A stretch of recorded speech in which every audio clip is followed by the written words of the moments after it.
Señoras, señores, ¿qué tal? Cordiales saludos, sean todos bienvenidos y bienvenidas una semana más a De la Viña a la Mesa, el programa, ya lo saben, de los vinos del Marco de Jerez. Son muchos los contenidos, como siempre, que les hemos preparado en los próximos minutos. Pasamos ahora a presentárselos en nuestro sumario.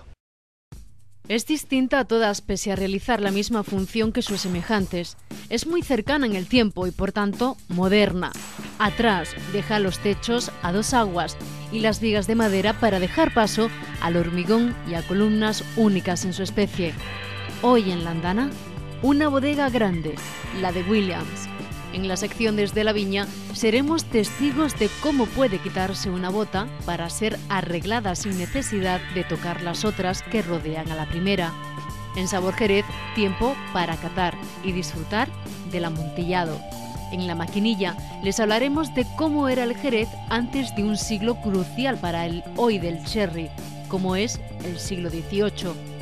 Es necesario para ofrecer una botella un aspecto transparente, limpio y nítido del vino. En el alambique, tiempo para hablarles de la clarificación. Y para terminar, en el gourmet, se servirá hoy de un sello gastronómico distinguido como es el de Alta Cazuela.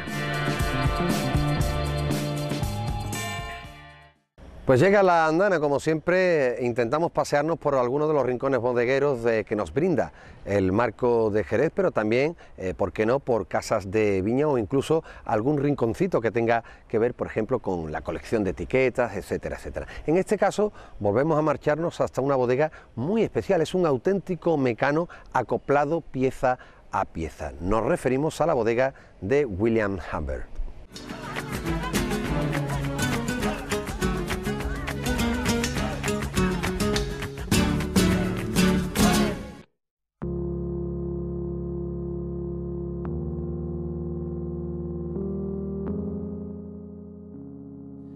En esta ocasión nos acercamos hasta una bodega realmente singular por muchas razones. De la segunda mitad del siglo XX, este complejo bodeguero sale del casco urbano y se construye en el extrarradio junto a la carretera nacional cuarta. Por su arquitectura y sus dimensiones, se encuadra en la tipología de las bodegas mezquita. Y se crea una bodega de las que llamaba Isidro García del Barrio bodegas tipo mezquita. De estas bodegas se han construido 3 en Jerez, y ya digo, se construyen a partir de los años 60 del siglo pasado, ¿no? Las 3 bodegas son la Mezquita de Domé, como las Copas de González Vías y la bodega Williams, ¿no? Frente a la denominada bodega catedral, a la bodega clásica, tanto en planta como en altura, plantea similitudes y también diferencias importantes.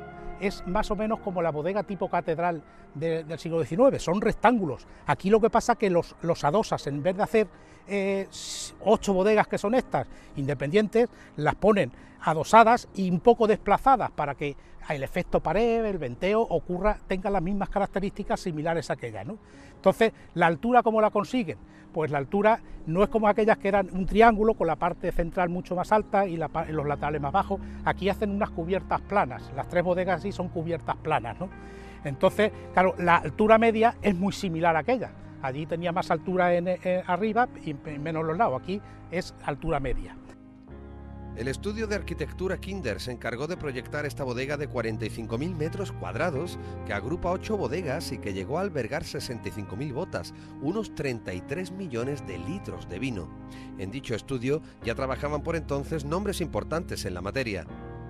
Por citar los nombres, Ramón Montserrat era arquitecto, Pablo Canela, José González Mesones, creo que era el tercero, y luego había un ingeniero que era Antonio García Valcárcel, era ingeniero de montes, que fue catedrático de construcción en Sevilla y en Navarra, ¿no? La bodega, en sí, es un enorme mecano de 7.654 piezas ensambladas de hormigón que se fabricaron en los mismos terrenos de la bodega. Aquí se fabricaron las piezas aquí en situ y era como hacer churros, o sea, esto una vez que ponían la pieza era darle a la máquina y salían las 445 pilares, salían seguidos, luego había que colocarlos, ¿no? Pero decía que por esas circunstancias, porque ya te digo, se prefabricaron en situ, Aquí se trajo una fábrica de hormigón con los moldes, rellenar moldes, salir y colocar, ¿no? Este marco bodeguero posee 33 piezas distintas, donde destacan sus pilares a modo de paraguas invertido. Tiene 33 piezas distintas, 7 en la cubierta y de 7 a 33 son para las fachadas, y son piezas, pues ya digo, muy repetitivas. Por dentro está compuesta de 445 pilares, y es un efecto paraguas. El pilar, digamos que es el vástago del paraguas, de un paraguas invertido, y arriba hay una cúpula que es un octoedro de 8 lados por un triángulo equilátero que hace la evacuación del agua por el centro de la columna, el centro de la columna hueca, y son 8 triángulos equiláteros adosados en el pilar que te hace el paraguas invertido, que por el centro traga el agua y lo evacúa a los alrededores. Luego hay unas piezas para enlazar estos pilares con los otros, en total 7 en la cubierta y hasta 33 en los cerramientos, ¿no? Esta bodega se puede decir que tiene un precedente no muy lejos de Jerez, concretamente en la vecina localidad del Puerto de Santa María. Este fue el segundo proyecto de este tipo de bodega. Antes hizo una en el puerto, que la han tirado hace poco, que era la bodega Alpino, que si recordáis era muy similar a esta, ¿no? Pero aquella tenía las paredes muy planas, entonces cuando llovía de lado, como es muy frecuente aquí, entraba mucho agua en la bodega. Entonces hizo un poco efecto remetiéndose hasta abajo, ¿no? Haciéndole el efecto paraguas. Esta bodega tiene una orientación óptima noreste-suroeste que le permite proteger el interior de la bodega de las altas temperaturas del verano y del viento del levante. Y es que la ventilación y la temperatura en el interior de la bodega es algo que no se dejó a la improvisación y están perfectamente estudiados. En las piezas que vemos de hormigón, que vamos a ver de hormigón, son huecas, tienen un hueco en medio y está relleno de un material aislante, el pan inyectable, y están huecas y rellenas de eso, que es lo que hace el aislamiento de la bodega, para que en verano las temperaturas no se suban. Aquí en verano las temperaturas pues no suelen subir de 22, 23 grados, teniendo en cuenta que en el exterior pues hace 40 y tantos, ¿no? O sea, que más o menos se ha conseguido lo que se consiguió con las bodegas tipo catedral en la bodega esta tipo mezquita de grandes superficies, ¿no? La colocación de las ventanas también ayuda al necesario paso de aire que debe existir en el interior. Esta bodega tiene también, en cada una de esas 8 subbodegas que hemos dicho, tiene unas ventanas estáticas superiores, y entonces se consigue, considerando esas ventanas, que la mayor distancia de una bota a una ventana son 22 metros, teniendo en cuenta que son 45.000 metros cuadrados construidos, pues es un éxito. Eso se consigue desplazando, y luego las 2 ventanas estáticas que hay en el centro, que encarrilan el aire entre las ventanas por los lados y suben por efecto chimenea por la parte central. Una de las grandes curiosidades de este gran mastodonte de la arquitectura bodeguera jerezana es el de su forma de correr los vinos, ya que es tan grande que llega a hacerlo de bodega a bodega. Corremos vino de arriba para abajo, corremos vino de bodega a bodega o de andana a andana, ¿no? Entonces es una sorpresa que los vinos tanto del cuarta como del segunda, había gente que no comprendía que estaban pues prácticamente iguales. Teóricamente los vinos del cuarta, siempre en cuartas han tenido vinos gordos, y en el bajo vinos finos. Esta bodega, por las condiciones microbiológicas y por eso, se consigue criar en las 4 alturas el mismo vino, ¿no? Y entonces te sorprendes porque cuando llegabas aquí y cogías un cuarta, creías que ese fino iba a estar peor, ¿no? Y más, pues no, estaban similares. Incluso había épocas del año, como era el invierno, como en el cuarta siempre había un gradito menos, que estaban mejor los finos del cuarta que los finos del bajo, porque los bajos ya tenían una temperatura demasiado baja y estaban un poco paralizados por temperatura, ¿no? Signo inequívoco de sus dimensiones es el dato que nos dice que su crujía principal tiene 500 metros de largo, hecho que evidencia la distancia que existe entre puntos opuestos, y que si queremos atravesar la bodega tardaremos al menos unos 5 minutos andando, cosa que no está mal, ya que entre vinos de Jerez nos movemos y nunca faltará el momento de tomarnos una copa, ¿por qué no?, en un pequeño descanso. No abandonamos la bodega de Williams, ya que en esta sección vamos a ofrecerles ahora una faena de bodega que ya no es fácil de ver, y les explico por qué. Cuando una bota se pone en mal estado porque pierde líquido, etcétera, etcétera, es sustituida. Pero claro, cuando esa bota está, por ejemplo, en segunda o en tercera, no se va a desmontar la andana entera para quitar la misma. Por eso se realiza una preciosa faena en la que se mantiene la andana estable mientras se extrae esa bota para poner una nueva. Es lo que se denomina en el marco el puente andana. Les ofrecemos a continuación cómo es esta faena.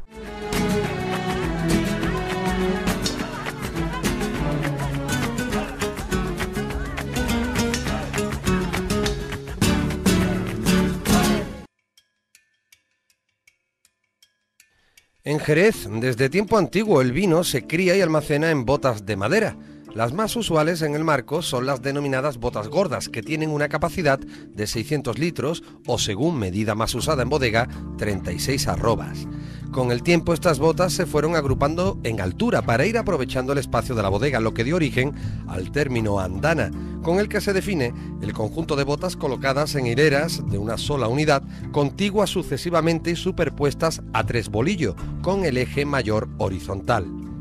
Todo el vino de Jerez, para que lo sea, tiene que estar metido en botas, ¿no? Entonces la bodega tienen sus filas de botas en distintas alturas y habitualmente los nombres clásicos son la andana, que la andana, digamos, que es una calle de botas que tiene, como digamos, dos piernas, la pierna de la izquierda y la pierna de la derecha, ¿no? Entonces esta pierna, cada una de las piernas puede estar, tradicionalmente estaban en tercera, se tenía tres alturas. Ya en el siglo XX se empezaron a montar en cuarta porque se aprovechaba más el espacio de la bodega, ¿no?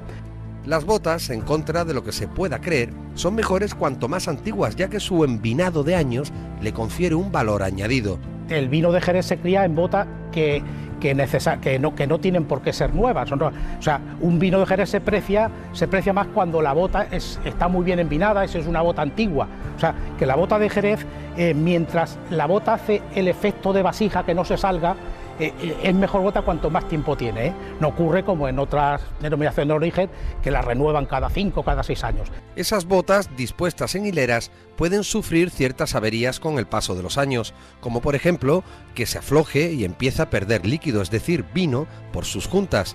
Otras veces es la propia madera por fuera la que se estropea.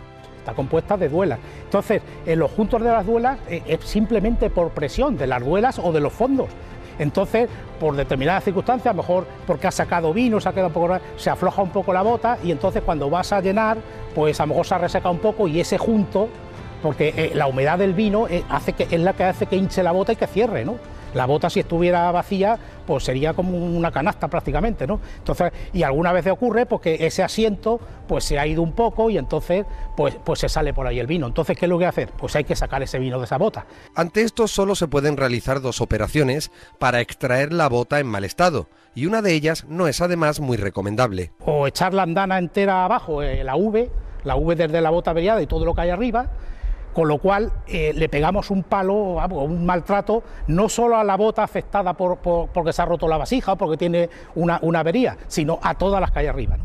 Por eso siempre se elige la segunda opción. Se trata del denominado puente de andana, una labor antiquísima, de siempre en el marco de Jerez, muy propia de la zona y que además no afecta negativamente al resto de botas. Entonces, esto consiste en, para no perjudicar al resto de los vinos que afectan solo a la bota de Jerez, hay una técnica que se hace como una bóveda. Es el efecto bóveda, se contrapuntean las botas de arriba, se hace una bóveda, se saca la bota, se arregla esa bota, habitualmente se queda ese puente a lo mejor 2 o 3 días, esa bota va al taller, se arregla y se vuelve a meter la misma bota en el mismo agujero y después se quitan las contras, el arco vuelve a caer, la bóveda, y se sienta. Y es como menos sufre el vino de la esa y sale mejor, no maltratas al resto de los vinos. En esta labor participa una cuadrilla completa de la bodega. Y la cuadrilla de montar una bota son el encargado de cuadrilla, que es el que la realiza, que está en la parte y el que la dirige, otro señor que se mete por atrás, que es en un arrumbador, el tonelero que está viendo, porque luego cuando la sacas la tiene que llevar y ver el arreglo que tiene que buscar una madera porque probablemente tenga que sustituir una duela, porque es la que se ha averiado, se ha roto, y entonces busca de otra bota similar que tenga en el taller, similar a ese tipo, que haya estado con ese tipo de vino, pues le busca una duela que le cuadre en distancia. Tras la colocación de la nueva bota, cuyas duelas, sin embargo, ya alcanzaron sabiduría bíblica, la faena se culmina con el llenado de la misma con aquel vino que fue retirado previamente de la bota enferma, para que siga escribiendo así una página más de la esplendorosa historia del Jerez.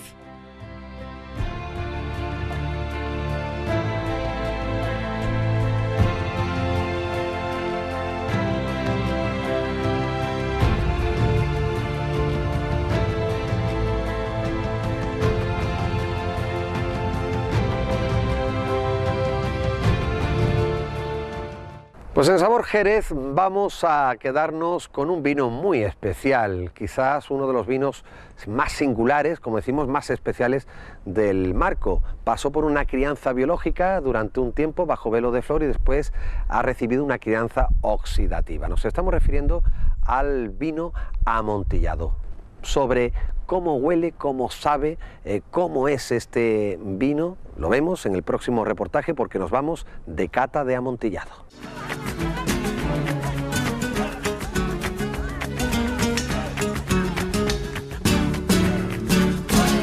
Bueno, el último de los vinos secos que vamos a catar es un amontillado. Es un vino muy complejo, es un vino muy interesante que tiene una primera fase de crianza biológica, es decir, como si fuera un fino, pero que luego, una vez que la flor desaparece, continúa su proceso de envejecimiento de forma oxidativa, es decir, como si fuera un oloroso, en contacto directo con el oxígeno del aire.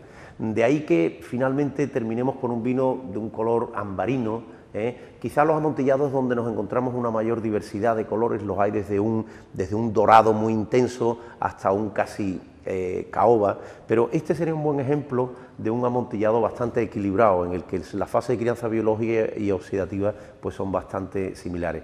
Fijaros que es un vino, como le pasa al oloroso, que ya deja una lágrima un poco más intensa, lo que nos está diciendo que es un vino de mayor densidad y de mayor grado alcohólico, con unas irisaciones anaranjadas y unos rebordes verdosos, como también decía antes, que un poco nos hablan de esa prolongada crianza en madera, un vino de un color realmente espectacular. Bueno, en nariz, el amontillado nos tiene que recordar a la flor, nos tiene que recordar esa fase de crianza biológica de esos años en los que el vino era un vino que estaba criando bajo velo de flor y por tanto cuyas características fundamentales eran de las levaduras. Por tanto, tiene que tener el punzante de los acetaldehídos, tiene que tener ese recuerdo intenso a levaduras, tiene que tener esa verticalidad típica de la crianza biológica. Pero ya percibimos evidentemente en nariz otra serie de características, hay unos aromas tostados, unas notas melosas, claramente hay indicios de esa madera noble que en el caso del vino de Jerez es tan importante, una madera vieja, envinada, nunca una madera nueva. Hay típicas notas avellanadas, que es un poco el referente fundamental desde el punto de vista olfativo de los amontillados.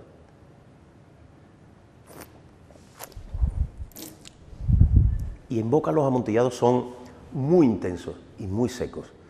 Durante la fase de crianza biológica la flor ha consumido toda la glicerina del vino y eso le da al amontillado ese final seco, pero también la fase de crianza oxidativa ha concentrado una serie de aromas y hace que el posgusto sea larguísimo. Es un vino muy complejo en que, sobre todo en la fase retronasal, vamos a percibir nuevamente esas notas de avellana y esas notas de levadura, que es lo que hacen del amontillado una confluencia maravillosa de los dos sistemas de crianza que se dan en Jerez.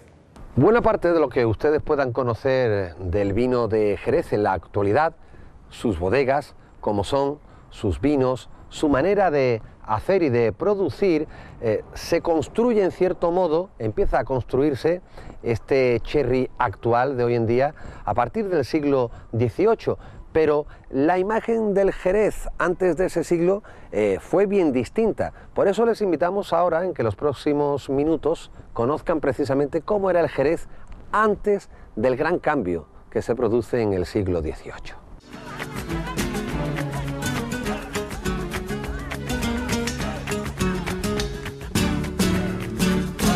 Javier Maldonado Rosso, investigador del Grupo de Estudios Históricos Esteban Butelú de la Universidad de Cádiz.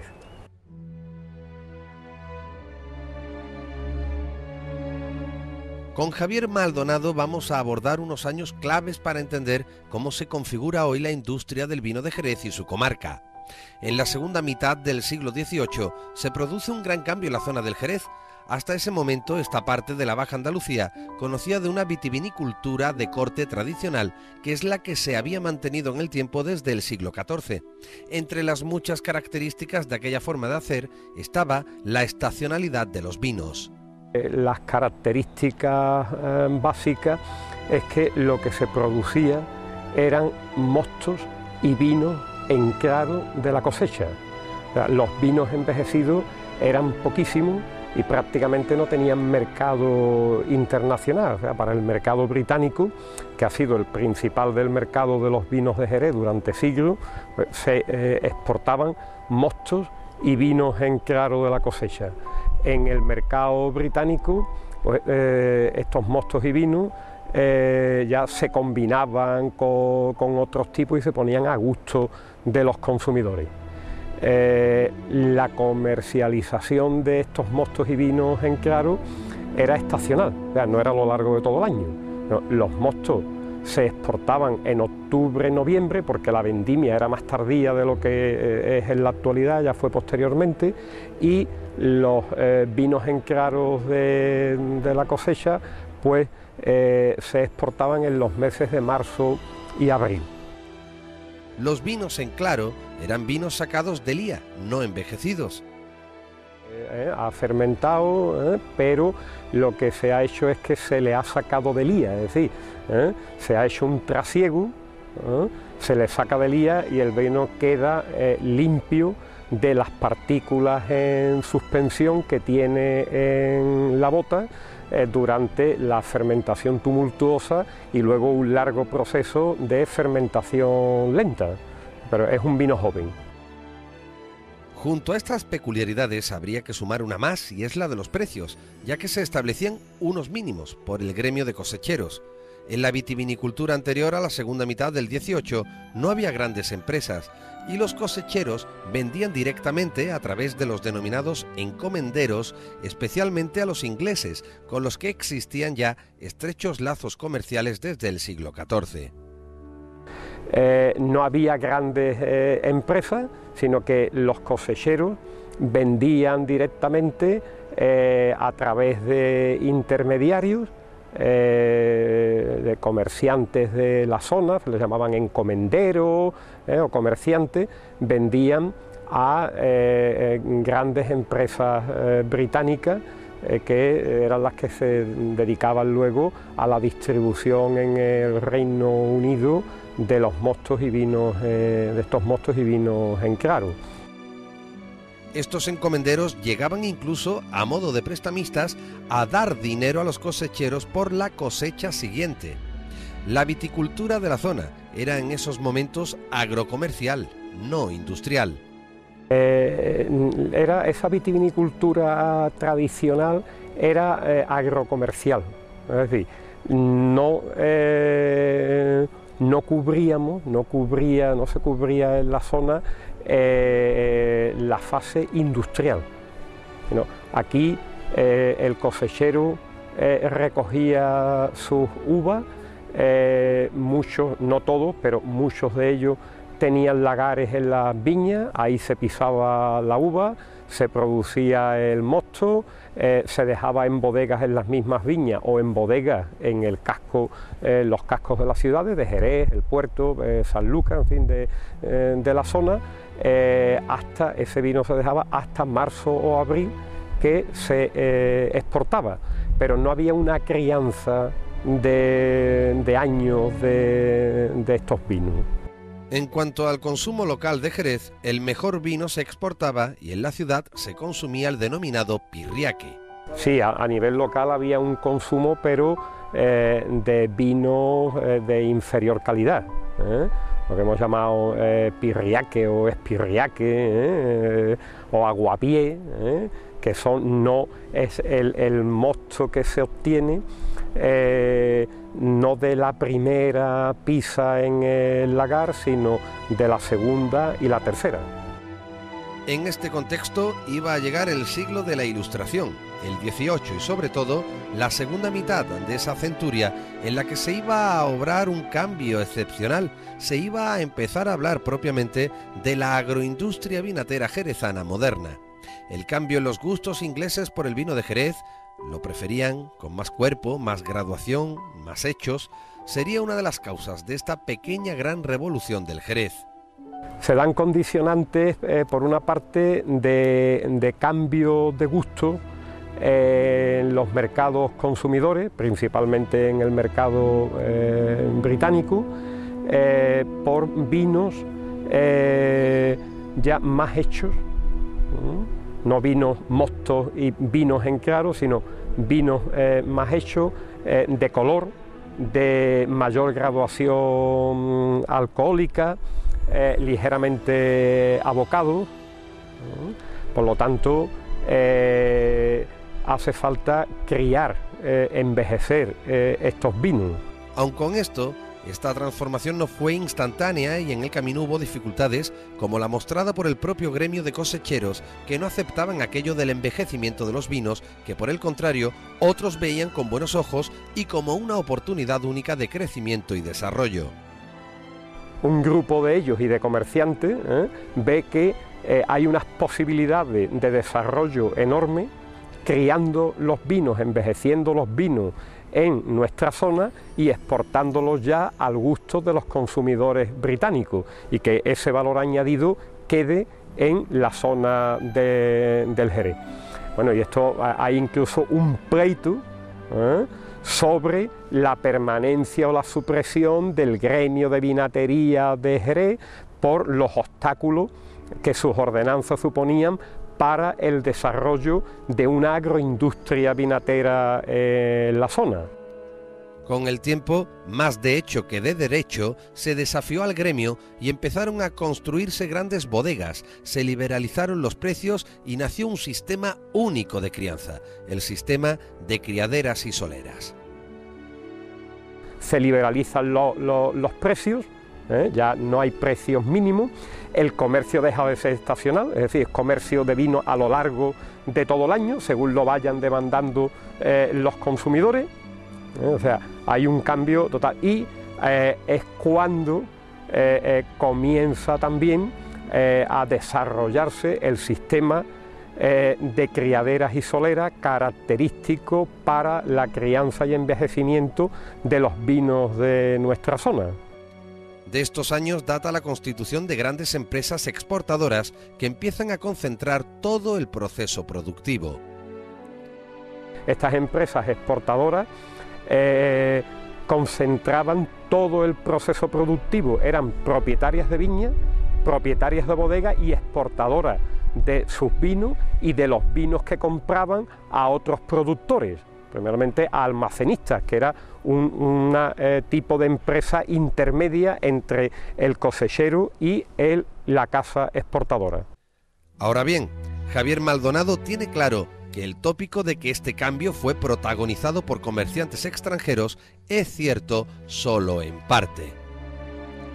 Hay un tópico acerca de que ese cambio, gran cambio de la vitivinicultura jerezana está protagonizado por comerciantes extranjeros, principalmente comerciantes británicos que llegan a Jerez a finales del siglo XVIII, que traen muchas libras esterlinas y que invierten en Jerez, en bodegas, y son los que constituyen estas grandes empresas. Pero eso, como veremos más adelante, pues no responde totalmente a la realidad de lo que sucedió en la segunda mitad del siglo XVIII y los primeros años del siglo XIX. El paso de la vitivinicultura agrocomercial a la agroindustria vinatera jerezana moderna, que llega hasta nuestros días, tiene el nombre y los apellidos de muchos hombres emprendedores de la época que bien merecen ser destacados en este programa, pero con la venia de todos ustedes, para dedicarles el tiempo que merecen, lo haremos en el próximo capítulo del Alambique.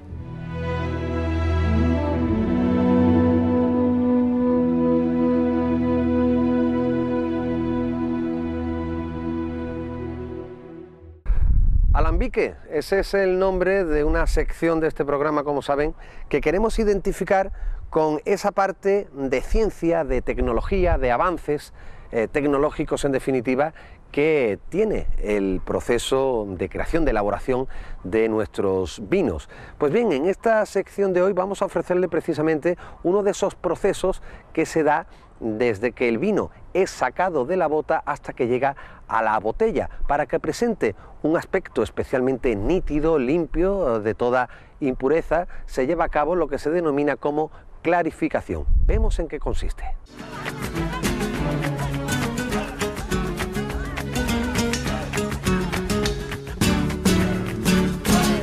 Antonio Florido, coordinador de procesos enológicos y medio ambiente. Con Antonio abordamos un proceso que antes en las bodegas se realizaba con clara de huevo y que muchos trabajadores hoy jubilados recordarán perfectamente. Nos estamos refiriendo a la clarificación del vino, una clarificación que hoy ha evolucionado hasta realizarse incluso con agentes sintéticos. Históricamente en Jerez siempre se ha conocido la clarificación a través de albúmina de huevo, lo que se conocía como las claras de huevo. Aquellas claras de huevo que se utilizaban para clarificar los vinos, de tal manera que las yemas, si recordáis, se destinaban a las monjas y demás para hacer lo que es los dulces correspondientes. No es más que un proceso similar a lo que estamos haciendo hoy en día, en cuanto al fundamento físico-químico. Es una proteína que retira del medio esas proteínas inestables. Evidentemente los estudios que se están realizando han llevado a la evolución de estos anticlarificantes hasta clarificantes mucho más avanzados y mucho más específicos en función de las proteínas y de lo que queramos retirar del medio. Hoy en día ya no solo se utilizan agentes clarificantes proteicos naturales, procedentes de recursos naturales, sino que se hacen unos agentes clarificantes proteicos mucho más específicos y que están dando, la verdad, que características muy buenas. Pero no adelantemos conocimientos, ya que todavía no hemos definido qué se entiende por clarificación. El vino, una vez que es sacado de la bota, presenta cierta turbidez e inestabilidad. Tanto el vino elaborado en el marco de Jerez, una vez sacado de la bota, como cualquier vino, una vez fermentado, un vino blanco joven o un vino tinto sacado de una barrica, requiere un proceso de estabilización, ya que ese vino va a presentar inestabilizaciones cuando llega al consumidor, si no lo hacemos los procesos de clarificación. La clarificación, por tanto, es un proceso enológico obligatorio, digámoslo así, en el que se consigue evitar la inestabilización. Esa estabilización, esa transparencia que se busca en el vino, se va a obtener mediante la utilización de agentes clarificantes. Que lo que van a hacer es arrastrar esas impurezas, decantarlas, flocularlas, y posteriormente, mediante una filtración, eliminamos esas impurezas del vino, de tal manera que el vino, una vez que llega al consumidor, llega perfectamente estable, perfectamente límpido. Estos agentes clarifican, limpian el vino. ¿Pero de qué? Los agentes proteicos, como he dicho, y principalmente en el marco de Jerez se utiliza caseína, procedente de la propia proteína de la leche. Se utiliza también gelatina, procedente de cartílagos de animales. Se utiliza ictiocola también, que es procedente de vejiga natatoria de peces. También podemos utilizar como agente proteico albúmina, ¿vale? La albúmina es una proteína procedente de la clara del huevo y, como digo, estos agentes proteicos se utilizan para evitar procesos de quiebras proteicas, de tal manera que estos agentes proteicos actúan físico-químicamente con esas proteínas y las retiran del medio. La clarificación hace que precipiten los componentes que se quieren eliminar y que posteriormente serán retirados del vino mediante filtración. Todo este proceso tiene un espacio físico, un lugar en el que se realiza. En ese depósito hacemos un conjunto y en el mismo depósito vamos adicionando el clarificante correspondiente. Hacemos una disolución de la concentración deseada y lo incorporamos a un depósito. Una vez incorporado ese depósito, apaleamos, lo que se denomina Jerez, apalear, es agitar bastante bien ese depósito y dejamos un tiempo de floculación o decantación. Aproximadamente, en función del clarificante, puede llegar en total a unos 10 días. Así es la clarificación, un proceso entre la saca y el embotellado que no pretende sino eliminar las partículas en suspensión del vino para otorgarle transparencia, limpidez y un buen aspecto para ese momento en que sea consumido. Tiempo para el cuchareo en De la Viña a la Mesa. Es la sección sin duda alguna más gastronómica, es en la que intentamos maridar ricos manjares con los vinos de nuestra comarca, del marco de Jerez. Llega el gourmet y lo hacemos con la visita a buenos amigos, los de Alta Cazuela.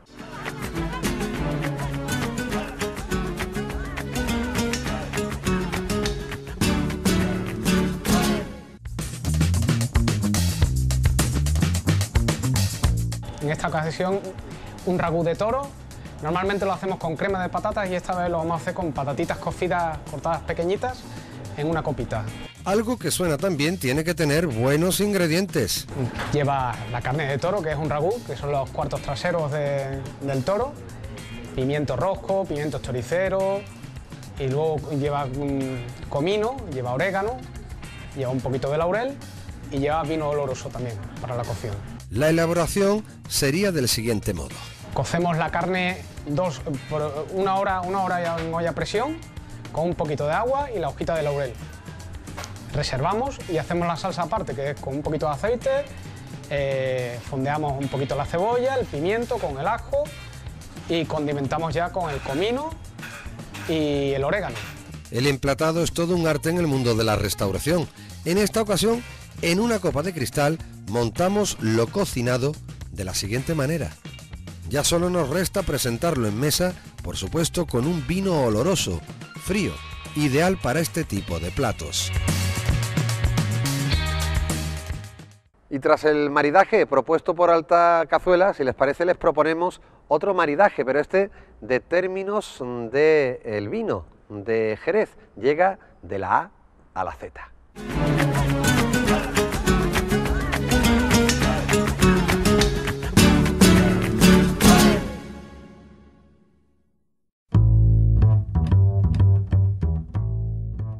Andorras, pieza de lona con la que se cubría la parte delantera de los zapatos o alpargatas. Apaleador, barra utilizada para agitar el vino en la clarificación. Aperadores, calzo en forma de cuña de unos 6 centímetros de alto y unos 25 de largo, con que se sujeta la bota en la escalera de trasiego. Azuela, herramienta algo más pequeña que la azada, de igual forma y sin entrantes laterales. Babero, tabla rectangular angostada por uno de los extremos que se pone sobre la bota para recoger el mosto que se derrama al trasegarlo de la tina. Banquillo de trasiego, soporte de madera constituido por un asiento entrelargo, en plano ligeramente inclinado que angosta por uno de sus extremos y que se apoya sobre 4 pies, un poco arriostrados y reforzados con travesaños y tirantes.